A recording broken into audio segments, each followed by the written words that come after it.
بسم الله الرحمن الرحيم. ما كان لبشر أن يؤتيه الله الكتاب والحكم والنبوة ثم يقول للناس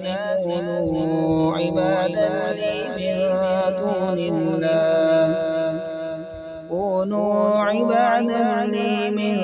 دون الله ولكن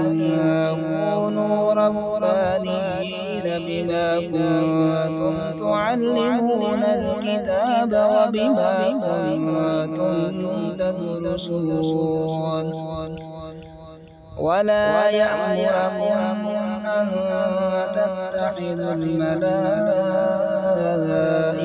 والنبيين أربابا أيأمركم بالكفر بعد إذ أنتم مسلمون